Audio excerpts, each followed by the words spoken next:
We have some absolutely phenomenal guests that we are bringing on. So we have Josh Hillen and Heather Corica, winners of their categories at South Carolina Strongest. So maybe, Josh, since you've been on here a couple times, you kind of know the drill. I guess we'll start with you. How did you hear about South Carolina Strongest, and why? What got you interested in that show? Well, for me, I started strongman in North Carolina when I was in the Marine Corps, and it was huge there, right? Lynn Morehouse was putting on the best shows ever in Western North Carolina. And then we had Eastern North Carolina, Ashley Wood and Ann Wood. They had some decent shows in New Bern. And then I got stationed in South Carolina, and it was gone. There's no strongman anywhere. I couldn't find it. So when I got down there and I left, I could never find strongman. And then I finally got back into it in Indiana. I said, if they ever do a show in South Carolina again, I'm going to be there the first time I see it. And this was the first time I look every time. Every time I look, I'm like, hey, is there a show in South Carolina? They finally had one. And so I had to be there. What about you, Heather? What got you into strongman? I guess we've discussed Josh's background a little bit with him in the past, but what about you? What got you into strongman, and what got you into South Carolina Strongest? So strongman in general, I played softball my whole life. I played throughout college, and after I graduated, I kind of got into fitness and got into the gym, but never really had like a goal or like that competitive aspect that I was craving for a while. So honestly, I found strongman through Instagram and just was like, oh, that looks kind of cool. It's like athletic. You have to be athletic, but strong, obviously. So I feel like it kind of gives you the best of both worlds and kind of satisfies that competitive like aspect that I have inside. And then I actually moved to North Carolina in December for a travel job. And I kind of was just looking for a competition in the area, and I'm doing nationals in June. So I was looking for something in kind of in February, and it just kind of worked out that it looked like an awesome show, and it kind of worked out in my favor, the location. And Heather, how long ago was that you discovered strongman on Instagram? About a year ago. So what all did you do for your prep for this show? So because if you're going to nationals, you have some experience at least with strongman. How was the prep for this one?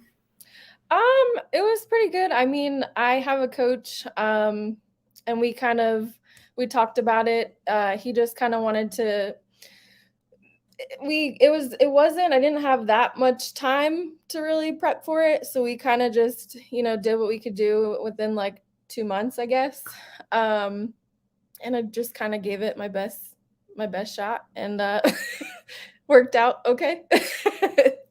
I'd say it worked out really well for you since you won. So were there any of the implements that it was a first time ever touching them, or a first time ever doing that event before? Or have you had some experience at least with most of the events?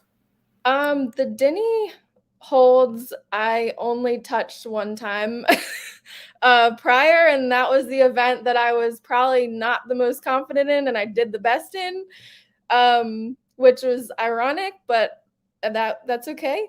And then I never did a stone carry before, so I kind of I trained the best I could with that, but I never kind of did that in a competition yet, so that was completely new for me too. Yeah, it's funny because you ended up winning Denny Hold, right? And this is an event that a lot of athletes didn't necessarily like so much. Yeah, so the event I was most confident in was the wagon wheel, and that was the event that I did the worst on. But I think I was just cold. I sat for, I think it was about an hour, because that was also my first experience where they changed the order depending on how you did. I liked it, but it was definitely a learning curve for me to kind of figure out how to stay warm, if I do go last, and kind of what I need to do to prepare better. So I think I was just cold on deads. I think I had about an hour in between from when I warmed up to my actual pull. So Josh, you've done a bunch of contests. What's your advice for staying warm in between attempts?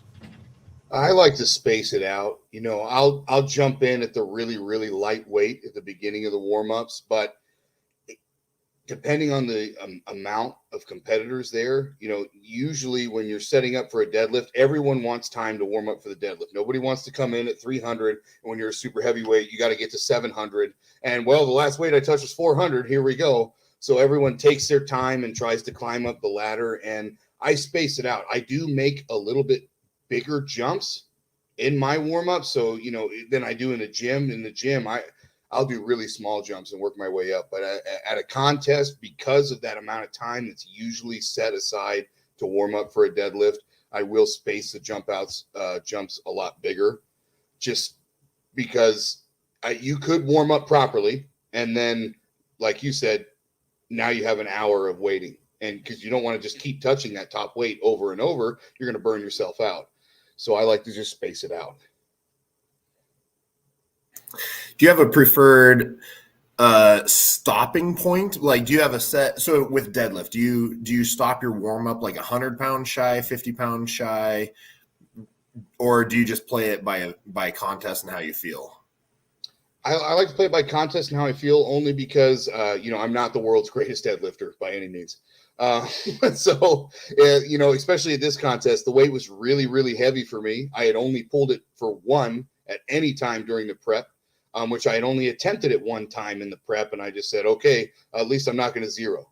And so I stopped probably in the mid fives, I believe, and said, I'm just going to have to grit it out from there, because I knew that, ours was 680. I knew that going into the sixes was going to be really taxing.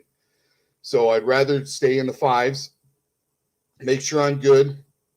And then I had just basically assumed that, okay, I'm getting one. That's all I'm getting. So I'll be fine for one good hard pull. I mean, I ended up getting three. So for those of you always tuning in to see my detailed analysis and my spreadsheets and love what you're watching and want access to them yourselves, I do offer that now as part of my YouTube channel membership level 2. So you can go over to my YouTube channel, click the join button as you see here, and then I have 3 different levels. So level 1 gets you all kinds of customized badges, and then you get custom emojis to use on live streams. You get member shoutouts every month. That's members only community posts, a whole bunch of different behind the scenes stuff and all, just in level 1 at an extremely, extremely reasonable price. Level 2 gets you access to all my strongman analytics spreadsheets, everything I ever create or ever will create.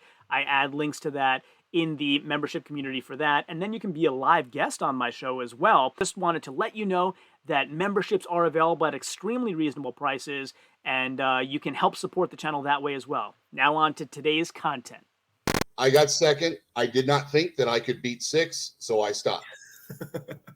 I don't know if there's a lot of people that can beat 6 necessarily, so I think that's a good place to stop as well. That sounds like a similar strategy to what happened with Rob Kearney at the Arnold's with the dumbbell press. Mm-hmm. Like, he knew he wasn't going to do twice as many reps, so just take second and conserve yourself. Yep. Well, and that's how Martins won the show. Was he got third a bunch of times and then got enough points saved up. So there you go. You don't have to get first every event. You can get second or third and do just fine. So with the circus dumbbell, because yours was an 80-pound circus dumbbell for Heather? Yep. Okay. And it was a clean and press each rep, right? Yes. Mm-hmm. Okay. How did you like that? I do like circus dumbbell. I was a little disappointed. I wanted 5, and my 5th one was pretty close, but I just couldn't lock it out. But 4 was it was pretty solid. I've hit 4 in training, and so that was like a little PR for me. But I like circus dumbbell. I just can't. My left shoulder is ruined, so I can't do both both presses. I envy those that can, but I can't. So you're stuck with just the one arm with Just pressing. the one. Yep. Yeah. No, that makes sense. So what was your favorite event and what was your least favorite event with this contest? Honestly, I love the Denny Stone, which Really? is probably very weird. Everybody hates it, but I loved it. I don't know if it's because I surprised myself with it. But I felt like I locked it in really well. And I hate yoke with all my all my heart. No matter like how often I train yoke, no matter what I do, it just never feels good to me. So yoke, I can't stand yoke. Well, that's I think that's the exact opposite of what we heard last week when we had Costin Sutton on. He said he had so many people writing comments about how much they hated the Denny Stones. So maybe you need to shoot him a message and be like, actually, the Denny Stones were all right. Let's do it again. I don't think you see that. Well, at least in my experience, I haven't seen it in many comps yet. So I think I like doing things that are different than what everyone else is doing. So maybe that's another factor. Yeah, going back to circus though, I have a question. There's a lot of different techniques that go into a good circus dumbbell press, and some people do it differently than others. Like, what do you kind of keep in mind technique wise for circus dumbbell press? So I just try to keep my my elbow up, and try to lean to one side, like keeping my hip under that one shoulder. That gives me more leg drive. And when I lock it in and keep my elbow up, it kind of keeps my lats pretty tight. And I also try to keep my eye on the dumbbell. It works for me. That's one thing I've learned in strongman is there's a lot of different techniques that work for different people. Like there's not one way to do everything. But I definitely felt on a couple of my reps, they were a little sloppy. But I think that was also nerves too. That was the first event and I was definitely pretty shaky, but it happens.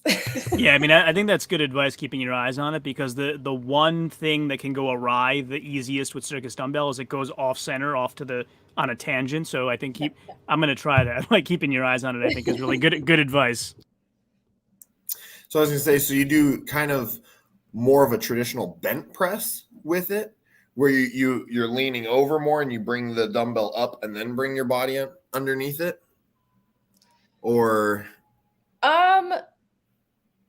not. I mean, there was a couple of like I think 2 of my reps I pressed out more, so that was totally not intentional. But I've seen that where that works for some people where they kind of like almost like lean, and I don't know how they do it, but mine's not intentional. It just got away from me. Yeah, Isaac, that's where I was going, bent press, because I've seen Evgeny Markov does that, for example. But yeah, Josh, have you ever tried that technique? Basically, you're probably familiar with it. Basically, like when you're lifting, you come out from under so that the dumbbell doesn't have to travel as far, and then you just stand up. Yeah, absolutely. You know, like she said, tight lat, keeping the elbow high, and the hip underneath. The hip underneath is the key. You know, even if you start, like I start standing more straight up, and when I tore my shoulder, I can't really demonstrate on that side. When I start more straight up, when I go, I do absolutely pop for the catch. So, you know, because the circus dumbbell, you know, it's a press. It's not really a press. It's how high can you jump, you know? And then you got to catch. So you got to get that hip underneath to stabilize and drop to catch that dumbbell. So yeah, I mean, it's kind of a bent press, but you're launching it from a straight up position and catching it in that bent over position. Interesting. Okay, cool. Yeah, because I've tried doing like a traditional bent press before, and I think that's way harder. I think it's a lot easier to do a racket here and then do that hop and push and then just get back underneath it. So I mean, you're shifting, like the weight is still staying over your feet, and your head and shoulders are moving slightly to the side, but not. I can't do how a lot of the traditional strongmen do that bent press where their torso's over at a 90-degree angle and the weight's going up. And I think a lot of it matters on how large the weight is as well, because when you're using that giant Rogue dumbbell, then it isn't over your feet anymore. It's just the sheer size of it. It's out a few inches, so you got to get under it. Mm-hmm. Absolutely. I'm training with for Indiana Strongest right now, and we're using a Bartos bell, and it's a 12-inch big ball. I've never, with like almost a 3-inch handle, never handled anything like it, and it's that exact reason. I'm usually with another dumbbell, I can get my hand here. With that one, I'm almost all the way out here, and it's completely different. So to put a rest to the controversy, are you resting on your shoulder or on your trap? I go to my trap as every single time. I get as close to my trap as I can. If I've got a long bell, you'll see it on the other side of my head. I'll put it so far back. You rest on your opposite trap to get it across. So do you prefer, because the globes are the round ones, and I forget what the others, they're called barrels or something like that. Drums. Yeah. So which one do you prefer? Drums. Okay. Oh yeah, absolutely. The globe, the globe is harder to set. If you can get that angle between the center point on the outside and the bottom flat, if you can put it right, like I think it's like 45 degrees in between, and get that set perfectly on your neck, maybe you're going to get like a really comfortable press. And that's Martins just did it at the Arnold. The way he set it for me is very comfortable. I just have a really hard time getting it there. Yeah, I was going to say, because watching the Arnold, seeing, Martins has pretty good form with it, and Alexi has interesting form with it too. Some of the guys you could tell, I don't know if they hadn't trained much with the globe, or but they just couldn't get it set on their shoulder, and then you're wasting so much energy when you actually try and go for that press. Yep. You just don't have any energy left. And so Alexi's just a clinic on dumbbell. Like, yeah, well, I talked about this on one of my other videos. Even like, I never learned so much as I did watching him from the behind angle. Like, he shoots his hip underneath the same, like, instinctually every time. It's just, he's a clinic of dumbbell pressing. Absolutely. Well, and I don't think anyone else is going to be attempting 8 reps, much less almost succeeding in getting 8 reps with that dumbbell. So, so Heather, you mentioned that you don't like the yoke much. Any specific reasoning behind that, or not? I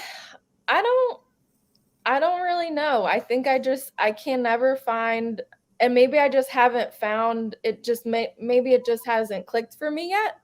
Because that's something like, some movements and implements take longer for you to kind of get used to and click, and that could be the case. But I just feel like it's hard for me to stay tall. It kind of I kind of like lean forward still, and I just can't stay tight throughout the whole thing. So maybe that'll come in with time and experience, and the more I do the movement. I hope. What was the implement that first got your attention in strongman, where you thought, I got to try that? The log. I think it was actually Christy Sine that I saw.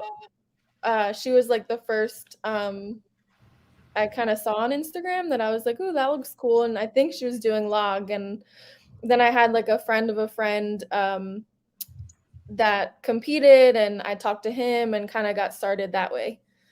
Yeah, she's Krispy Kremes, right? Yes. Yeah. She's got a lot of really good instructional stuff on YouTube too for people who haven't checked her out. Yes, she's awesome. Somebody I definitely look up to in the sport and as a person. And what about you, Josh? I guess what was the first implement that really caught your eye with strongman? I think we asked you this last time too, but let's go for it again. Actually, I don't think we did. Because for me, it was an engine block. We definitely did not talk about that. Yeah, exactly. I don't think we covered that. We had a odd object load medley at I think the show was called Rage in the Cage in New Bern, North Carolina, and there was a fire hydrant, and there was a stone, there was a fire hydrant, there was an engine block, and then you had to finish on like a 4-step power stair. And the engine block for me was something I just absolutely could not load. And then come show day, I just threw it up there like it wasn't there. And I just felt so cool that I'm like, yeah, I'm just tossing, motors around. No big deal. We got to get Josh over to some Strongman Champions League shows. They got some really cool implements there. Yeah, that would be great. I mean, that's the goal, right? Yeah. They have engines. Yeah.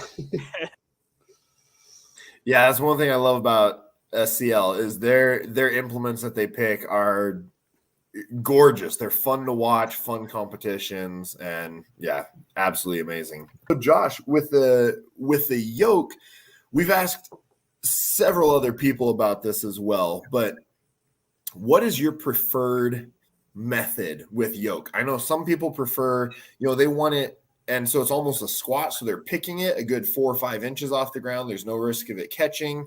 There's other people who say, they want it to barely be an inch off the ground, so minimal squat, barely a pick. What's your preferred setup with yoke? Well, I literally changed it at the show. So I usually do a low bar pick where I can get at least 4 to 5 inches of clearance off the ground, and it would be a little bit lower. I mean, it's nowhere near an actual squat, but it's it'd be a little bit lower than like what I'm picking now. And then when I was warming up, I was like, oh god, this is awful. And then one of the guys, everybody's taller than me, so one of the guys had the pin set up like 1 or 2 higher than I did, and I said, well, we won't move it, I know I'm short, so I'll just get in there and warm up with what you guys got. And I picked it, and I ended up putting it high bar and lowering my hands a little bit for positioning to push out and forward with. And I think I maybe only had like 3 inches at most of ground clearance when I did that.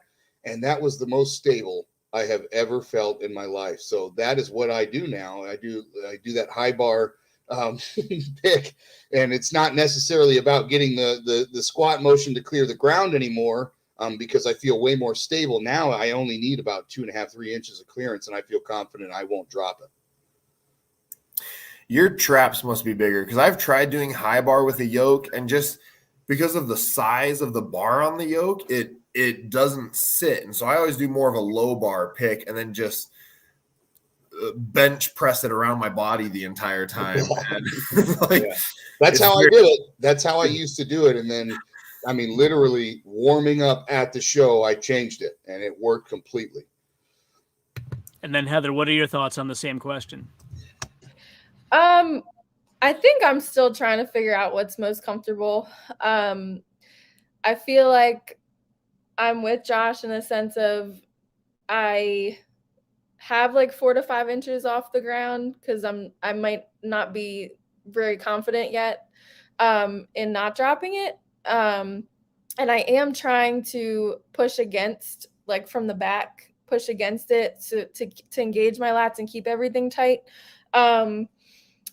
But maybe I'll try what he's doing and see if that works better for me. I don't know. But at this comp, the yoke was very skinny compared to what I was training with. It was very thin. It was like a thin bar. So that could have affected my positioning a little bit too. Because I believe the yoke that the men were running with is the one I was practicing with. So that could have also needed some adjustment. Interesting. And Josh, what do you do with breathing on a yoke run? For that one, I think it was 60 feet. I'm holding my breath the whole run. I was gonna say, do you breathe? Yeah, I get one big breath, I pick, and I go, and I just think, oh, don't let out, don't let out, don't let out, don't let out the whole time. Just that's all I'm thinking about, honestly. I think that's a common answer. Aaron Stoney told me the same thing. Basically, if it's short enough, I'm not breathing. Yeah, keep the pressure. That first breath is always the best breath, and go forward as fast as you can. That way you can, exhale. Well, if it's only for 10 seconds, 15 seconds, anyone can hold their breath even when they're exercising for that amount of time. I know when I do longer stuff, I'll do like a little top off breath where just a slight exhale and inhale every couple steps. But yeah, then you, like you said, you run the risk of collapsing in on yourself, and that's not very pleasant either. So Josh, what was your opinion of the Denny Stones? Because as we said, I loved it. Absolutely loved it. Was so excited. I've always wanted to do it. Like, I was so excited that I didn't even really train him properly. Like, at one point I was like, well, I mean, I want to pick up the Denny Stones. So I just started adding more and more weight. I got like within, I think the heaviest I ever went was like 405 in one hand, and whatever was like 14 pounds under the smaller stone. And I was like, oh, well, one day I'm going and I'm picking those things up. And so I was super pumped to have the Denny. And my grip is terrible, but it's the Denny Stones. Like, come on, that's exciting. That's awesome. Yeah, it hurts, but everything hurts in strongman.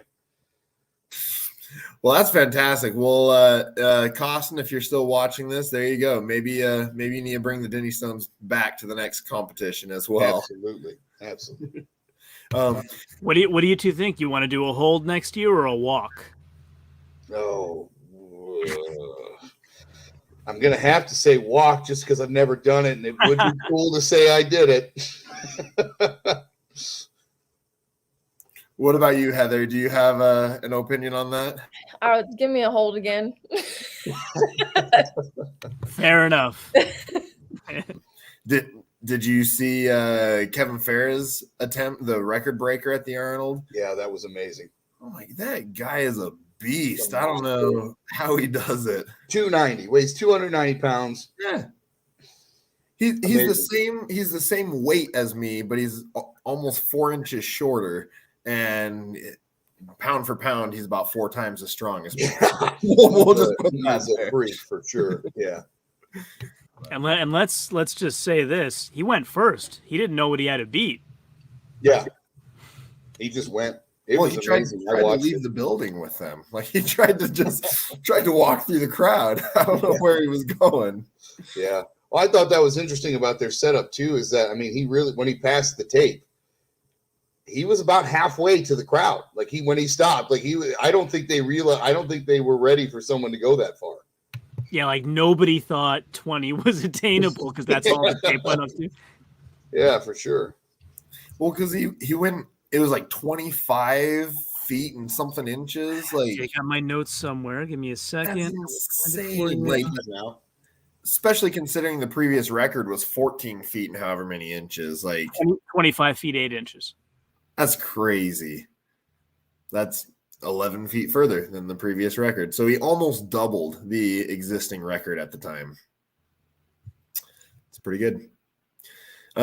So I guess, first of all, let's take this time. If you're watching this stream, please like the video, and please comment, subscribe to my channel, all that stuff. As soon as you're done, head over to John's over at My Block Strongest Man. Give him a follow as well, and watch all of his videos and like every single one of them. Because it really helps us out. Also, looking forward to next year, are there any events that you would really like to be added, or any events that you would like to be taken away? At South Carolina? Yeah, South Carolina's. Oh, no, I thought it was a really good, well-balanced show.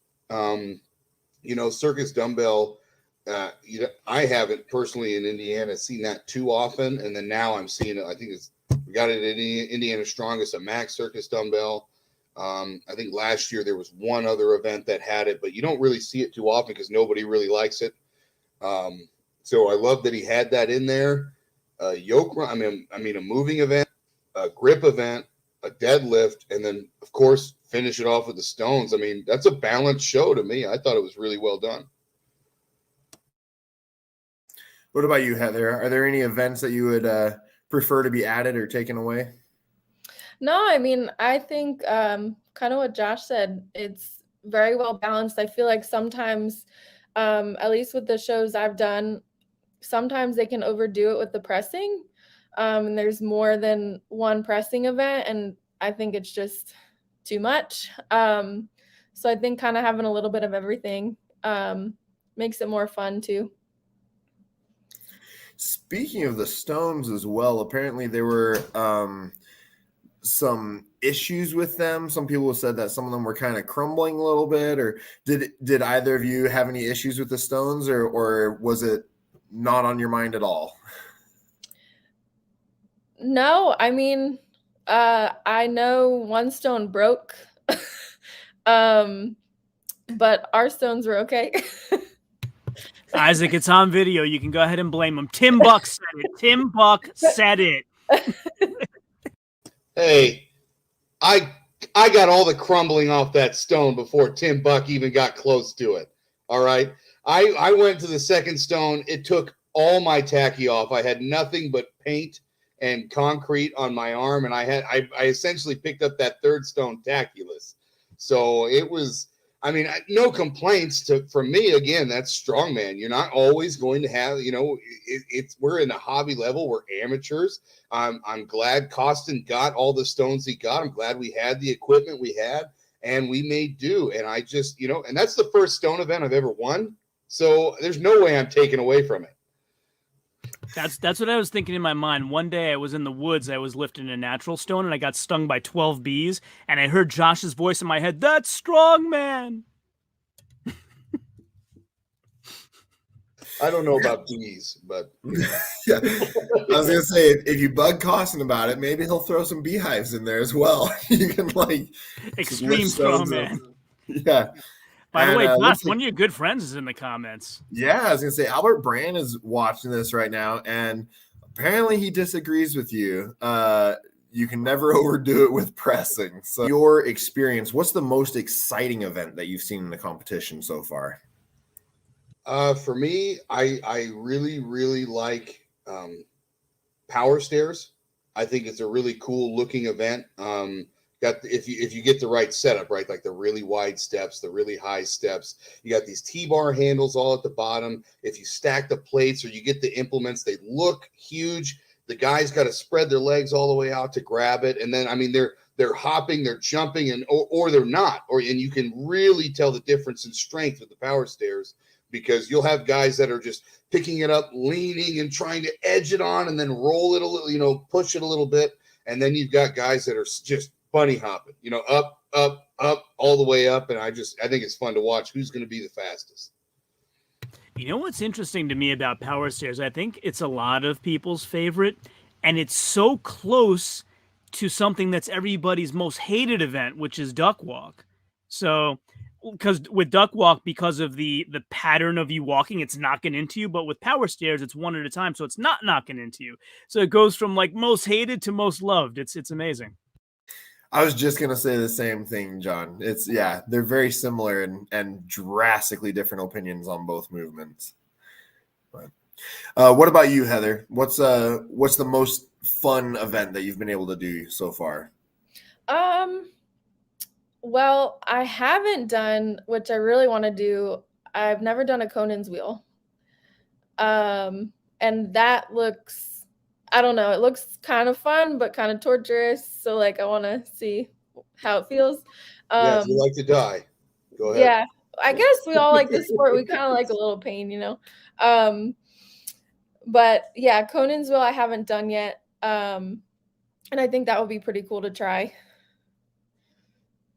So when you buy a Conan's wheel apparatus, do you have to buy like a protractor too, so you can measure the degrees and put it in the middle? Is that how it works? That I have no idea. Every time I see that event done, I see like it measured in degrees instead of anything else. So I'm like, how are they measuring the degrees? I want to know this. That's outside my knowledge base. Isaac sticks to physics. He doesn't do trigonometry. Yeah. Well, you know that if you make it to the where you started, that's 360 degrees. There you go. Now we're getting somewhere. We got a mathematician in the house. Yeah, then you just have to break down each angle in between that. So there you go. You're almost there. Heather, you said you're going to nationals. Do you have anything else in between that you're shooting for? No, I think I'm just focusing on that. It's at the end of June. So I don't want to do anything in between. I just kind of want to make sure I take the time to prepare. And work really hard so I have a good performance. The events in nationals, some of them I haven't done yet, so that should be fun. And that one's USS, right, in June? Yes. Mm-hmm. And I don't think they announced Strongman Corp yet. I haven't heard. But depending on when that is, I might do that too. Haven't done them in competition, or you haven't trained them at all either? Haven't trained them at all. Like, one is a crucifix carry. I don't even know who has one. Still working on finding that out. An odd object press medley. Josh, there you go. Farmer's holds, stone to shoulder, which is also new for me. I haven't really done that. I worked with a sandbag the other day just to kind of get the motion down a little bit. And then I forget the last one. But is it a natural stone or an Atlas stone to shoulder? I believe it's an Atlas stone. Yeah. But no tacky or anything. So yeah. Yeah, stone to shoulder, it can be fun, but it can also be really miserable especially I feel like Atlas stones are a little bit easier because it's always the same every time, whereas natural stones can be easier based on where the grips are, or could be significantly harder based on where the grips are. So yeah, I don't know. What about you, Josh? Any big competitions coming up? Well, Indiana's Strongest Man, April 2nd. I really didn't want to do anything between South Carolina and Strongman Corps Nationals. It's my first time I've ever qualified for Strongman Corps Nationals, so I really wanted to go all in. Being 250 pounds in a super heavyweight class I'm going to have to really, really put in some work. And but then it's Christina Bangman's show, so it's going to be a well-run show. And I had won it the last time that we ran it, and I just felt like, well, I have to go. It's my title. I don't want to lose it, so I need to go and try to keep it. And then absolutely nothing until Strongman Corps. I promised my wife. Do you know what events are at the Indiana's? Oh, yeah, absolutely. You start with a max circus dumbbell, 3 attempts, Wessel's rules there. Deadlift for reps at 585 for my class. This is a crazy yoke run. I've never seen anything like this. I'm very excited for it. You have to run the yoke 3 times. It starts off at 620. Load your own weight to 670. Run it back down. Load your own weight again to 720. Run it back down, and then you're done. I have no idea how that's going to go. Is it a 25-foot course or a 50? Oh, no. No, it's 50. It's 50? Oh, it's 50, yeah. That's going to take like a couple minutes. Christina likes to break you off, yeah. Oh, man. So are they at least going to have like a plate tree with the plates ready, or do you have to run out into the crowd to get your own plates? No clue. I'm hoping they're laying right where they need to be is what I'm hoping for, but we'll see. Then you got sandbag toss and stone of steel over bar for reps. How do you like the stone of steel? I've never tried one, and it just looks. I love it. You need tacky towel. Yeah. If you want to put some real weight up, you're going to need to use tacky towel. Like I usually train Atlas stones tackless and can usually get into the low 300s. And I've almost lapped a 350 tackless, but a stone of steel, I'm lucky to get like 200. It's pretty slick. It's pretty hard. You got to get tacky towel in there. Man. Yeah.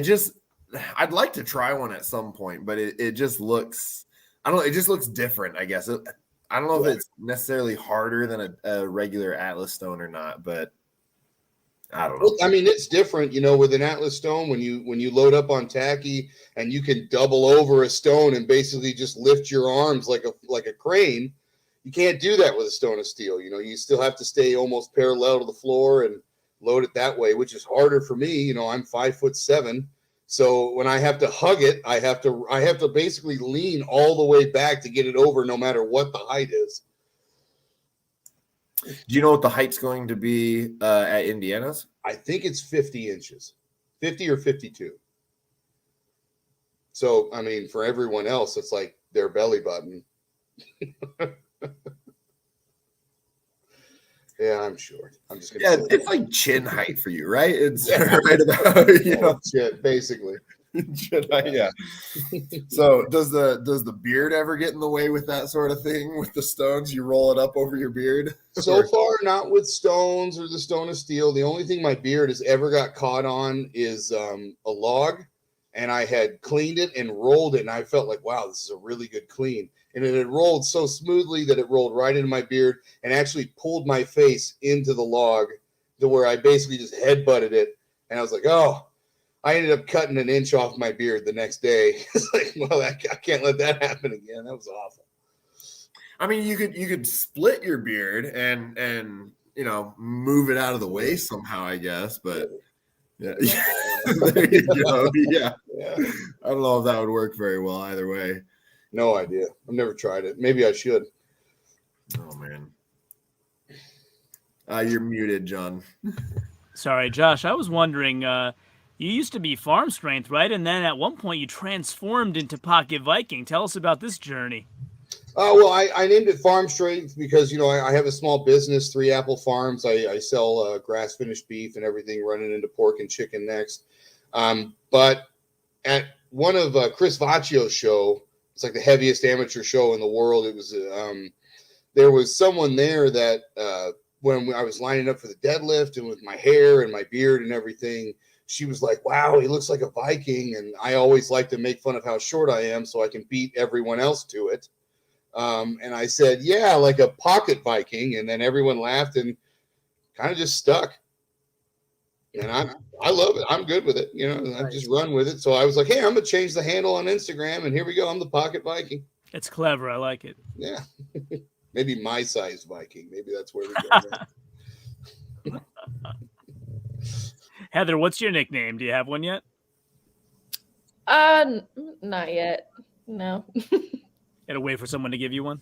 Yeah. Cool. It'll probably happen if you stick in the sport long enough, I think. I think it'll come about.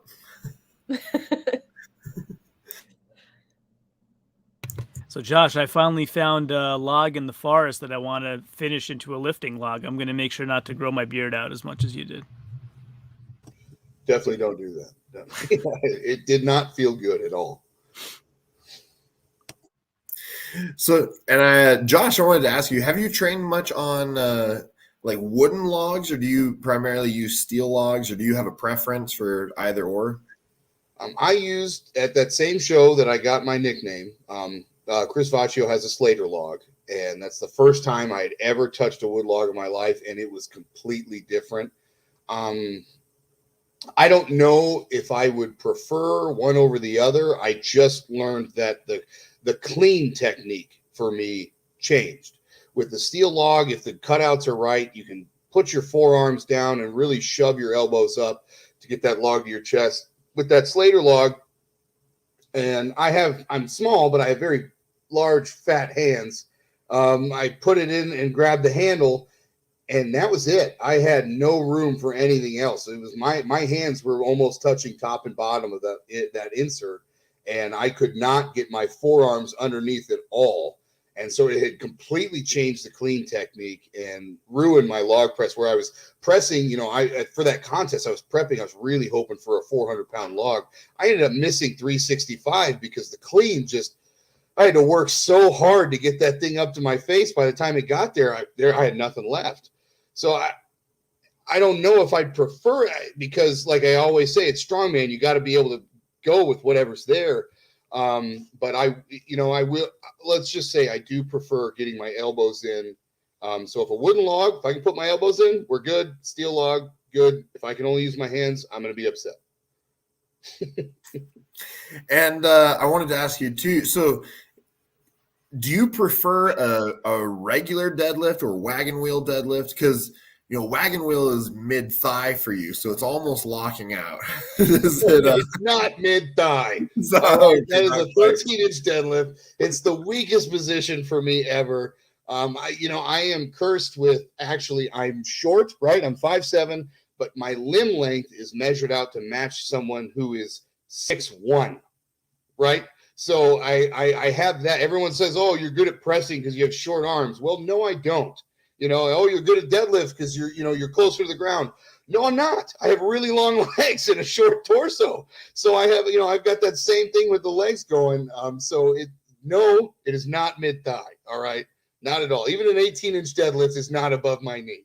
You must bring something out in Isaac, because he's nice to everybody else.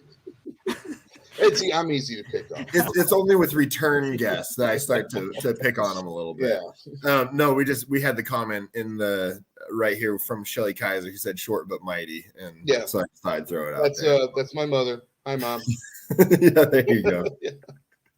I thought it was awesome. I'm in the club with Josh. I'm 5'8", so we're buddies. Yeah, we're best friends.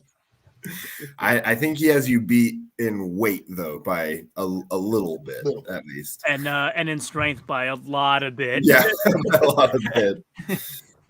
Oh, and Albert's back, and he says is pretty close to mid thigh. Yeah, he never lets one joke get by ever. I'll just say that. I love Albert, all the respect in the world, but it's nonstop.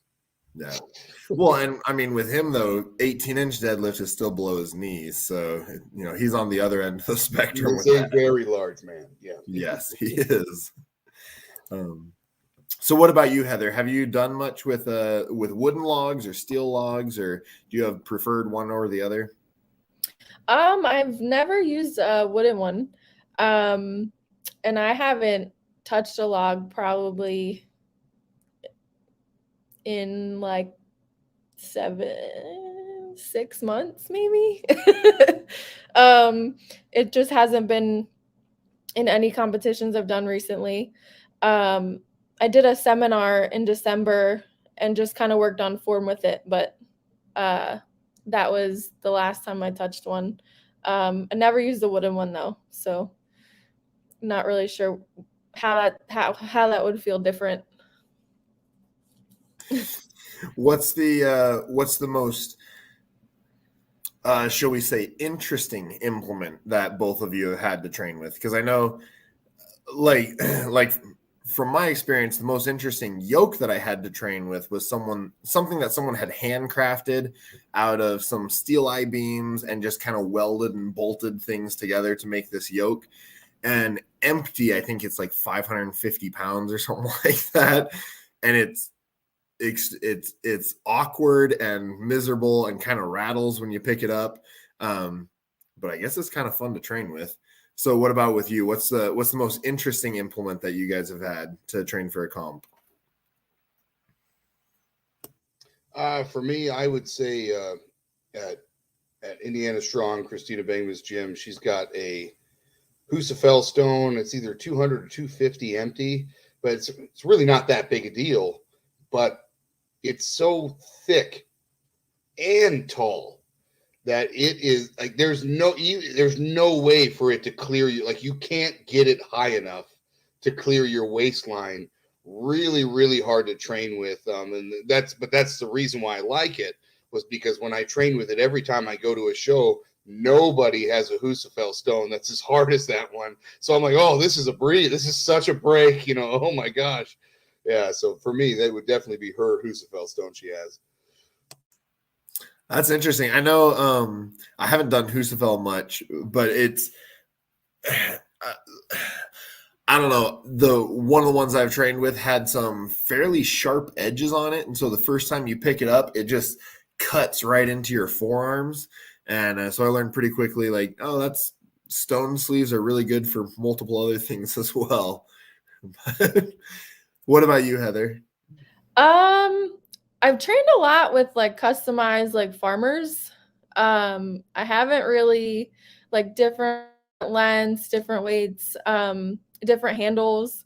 Other than that, everything's kind of been pretty standard, I think. But a lot of different farmers handles, knurling, no knurling, heavy, light, different loads. But everything else pretty standard. Do you have a preferred style of farmer's handle that you like to train with? I don't know if it like a lot of people like knurling. I don't. Like I don't know. With holds, I should say. Because I learned I have kind of big hands.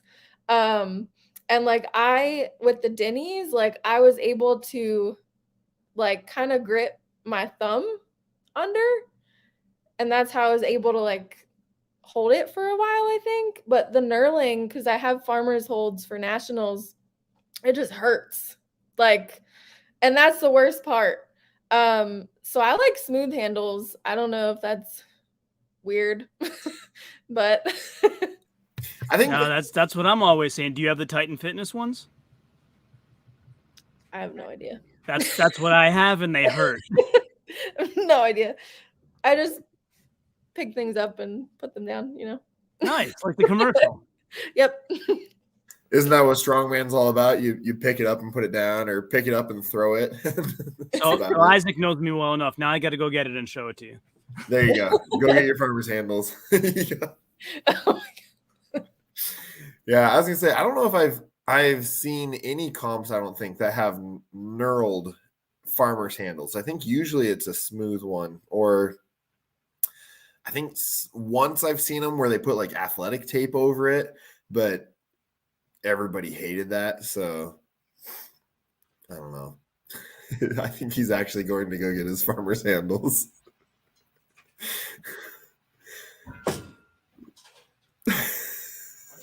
Is it this one? yeah, I've trained with those. Yeah. Okay. Mhm. That's his pride and joy right now. That's Oh no, you want to see my pride and joy? I'll get my log. You keep talking. Okay, there you go. What about you, Josh? Have you done much with knurled farmers handles before? Never. I don't think ever. I've done athletic tape, but I've never trained with anything with knurling for farmers, and sounds like I never want to. I think the one time, because my buddy had a pair that we tried out, and I think the initial pick is just a little bit easier with them. But as soon as you put them down, trying to do a repick, your hands are just so raw. It just, I don't know. I hated it. I think it's a lot harder. There's your Oh, log. yeah, look at that thing. Have you been keeping that outside, John? Yeah, it's wet. It was outside. It's raining. Fair enough. Now it's inside. Keep it dry. Yeah, there you go. Well, So just now for a you minute need to- because I don't want my wife to see it. No, Yeah. Hey, bye, log. I mean, you're on video evidence now. This was not. You didn't think this through, John. Yeah, right. I don't think she watches the live streams, so we'll see. But oh man, so I guess while we have you on, what are your goals with strongman? Do you have any big 1,000-pound deadlift you want to hit or anything like that, or just having fun with it? For me, well, it's fun. It's always fun, but I do work out like it's a job.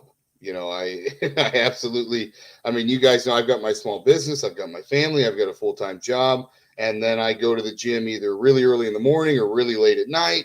and just try to fit it in, that way I don't miss too much time with my family, because I already do. So it's got to mean something. I need to have goals. And for me, the one goal I've always said, and I'd be done forever if I could do it, is I just want to get to the level of contest. I don't think I'm ever going to be world's strongest man, right? But if I could just get to the contest where I got beaten by the world's strongest man, you know what I mean? Like,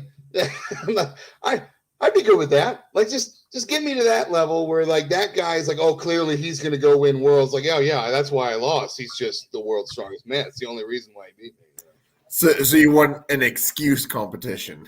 Yeah, sure, we'll call it that. There you go. Well, the way like Josh is looking and stuff like that, some of those guys might end up at Worlds here sometime soon. We'll see. But so just get into one of those competitions. Wait, just track and see where they sign up, and then just happen to sign up. I'm with following them. Everyone. Yeah, I'm following everyone. Say it. Yeah, that's right. Yeah, I zeroed everything, but I was there. All right. Yeah.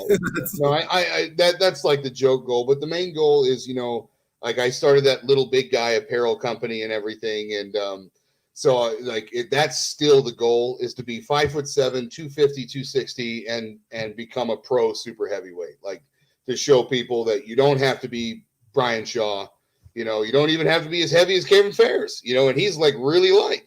That you can still break through if you work hard enough, you get the right coach, you get the right diet, something, if you can just put your will to it, that you can get it done. That's my main goal, is just to become a pro super heavyweight. That's a good goal. I can get behind that. What about you, Heather? I think I would long-term love to be a pro middleweight. I don't know if that's out of reach or not, but it's definitely fun, and I try to think of it as like fun, but I really want to do well. And it's just that competitive drive that I have. You said, like, it's fun, it's great, but you want to win, like, at the end of the day,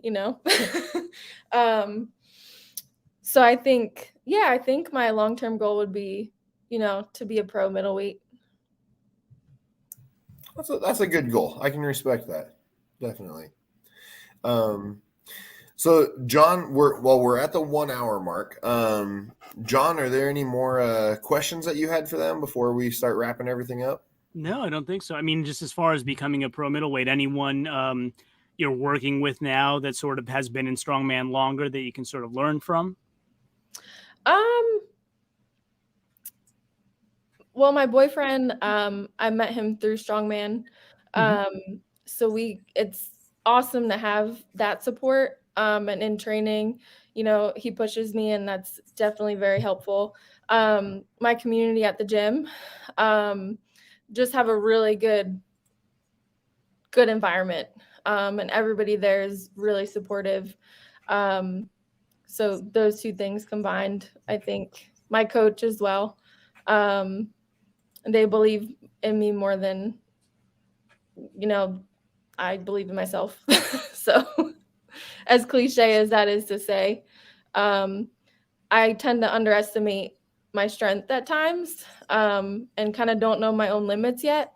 So they definitely help me figure that out.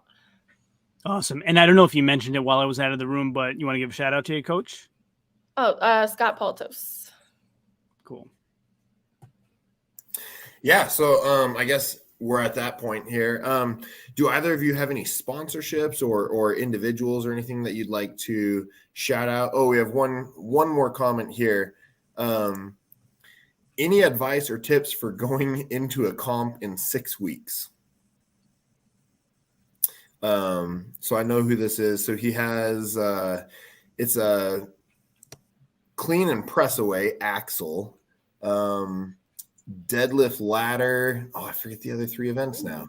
Drawing a blank. Sled pull and 2 others. But it's his it's a novice competition that he's going to. It's his first one ever. So anything that you think he should know for his first competition? Ooh. For me, what I would tell him is that, especially at the novice level, make sure you've got the technical points down, that you understand how to do the lifts, but you still need foundational building. We all do at the amateur level. You just need to focus on getting stronger, getting more explosive, getting faster, know how to do the lifts, and then show up on game day and give it your all.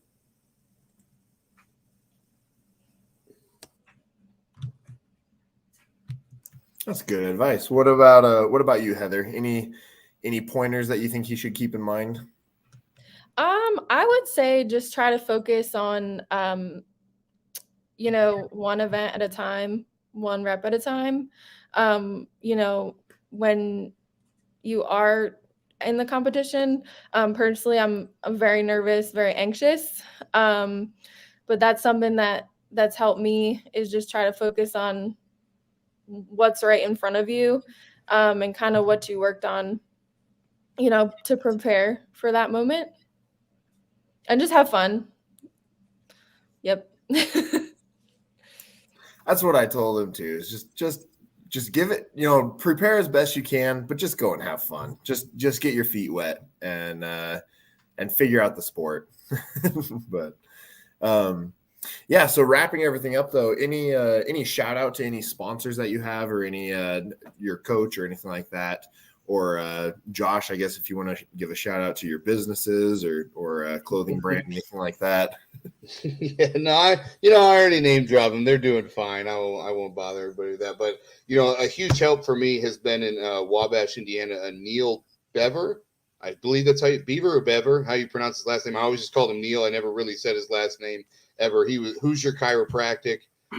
Really great guy. Did a podcast with him. He brought me on and worked on me, did everything, and kind of taught me a little bit more about the science and the human physiology and how it works with human mechanics, and really helped me and set my bones right and everything. So that's awesome. And then of course, I do have a new coach, John Mauser. He is a mad scientist. I never have experienced anything like this. He's improved me within 4 weeks time. I brought him on. My South Carolina strongest prep had plateaued. I was lost. I didn't know what to do. I reached out to him. We talked for a while. He took me on, and then he improved me in everything within all my plateaus. He broke them, and we're still breaking them now almost every week. And like I said, I tore my rotator cuff on the very first event, the circus dumbbell, and so now I'm training for a max for Indiana with my left side, and but I'm not slowing down. I'm not that far off now, and so John has been a huge part, and I expect him to remain a huge part with how well this is going. Yeah, John Mauser is well known for being an innovator in strongman, for sure. He's an amazing man. Yeah. Isaac, can you share the screen I just put up, if you don't mind? So, Heather, is that the Scott Paltos that you talked about? Oh, good Lord. You're on mute, but I think you said yes. Yeah, hubba. Sorry. That guy. Yeah, that's my coach. He does a lot of different, he has a lot of different athletes. He's trained a couple pros. I believe he's trained with their coach Brian Shaw before. Wow. I don't know the whole history there, but very dynamic coach. So the reason why I asked is you might be able to see on top, we're friends. He's in my network. I think we went to the same high school. Okay. Yeah, I believe we went to the same high school. Next time you see him, mention Tommy Nyland, my buddy. He'll know who he is. Okay. Small world. Yeah, it's funny. Oh, that's awesome. So Heather, any shout outs to any sponsors that you have, or if you have a small business that you're running as well, anything like that? Nope. No sponsors. Just my coach. That's really it. Hey, that's still good. Any sponsors that you're hoping to partner with anytime soon, or nothing yet? No, I don't. To be honest, I don't even really think about that. That would obviously, it would be awesome and be a bonus, but definitely not something I've even kind of thought about. Yeah. And Josh, I did see that you're wearing a Kratos sweatshirt. Andrew's been on the show. John and I both love him. Yeah, wow, I'm a dunce. Yeah, absolutely, Kratos. Guy's designing a new Pocket Viking logo for me. I asked him to. Awesome. I saw that one he did for one of Albert's athletes. I believe it's Stasia Munson. Yeah. Yeah, like basically Xena, the warrior princess, is crazy genetics, right? She had a cool logo that they gave her and everything like that. So I reached out to him, and so I wear his clothing all the time. I think I've got like 8 shirts now, and then he made my leggings with my Pocket Viking training logo on there. So yeah, Andrew's a great guy, great company, awesome clothes, good prices, love it. Kratos Strength Equipment, absolutely. Can't wait till they start fabricating again, when the economy works out for that. Yeah, I know steel prices made that really hard, but yeah, his clothing's definitely good quality. I have an Instagram post, if you haven't caught it yet, where I did a natural stone, how do you say, like, not over bar because there's no bars in the woods, but you know what I mean. Yeah. over a makeshift bar that I made. And so I picked up the stone. I go home, my forearms are all torn up, but the shirt was fine. Oh yeah, high quality stuff, absolutely. Awesome. Oh, I am actually wearing now that Norse Fitness. Yes. Norse Compound is where I train. Awesome gym, awesome equipment, awesome clothes. So gear too. Yeah, I have some of their sleeves and wraps and stuff that I've had for 2 or 3 years, I think now, and they've held up fantastic. They're in amazing shape, and I use them every time I'm in the gym. So yeah, huge fan of their products as well. So all right. Well, John, did you have any other questions that you wanted to ask or any other final statements? No, I'm all set. Awesome. All right. Well, thank you both for coming on. This has been fantastic. Josh, it was great to chat with you again. It's always fun to catch up. And Heather, it was awesome being able to meet you and catch up for the first time, I guess. So hopefully we'll have you on again sometime soon. Awesome. Thank you. Yeah. Well, yeah, everyone have a fantastic week, and we'll see you next Monday for our next live stream. So stay safe out there. Ciao, homie.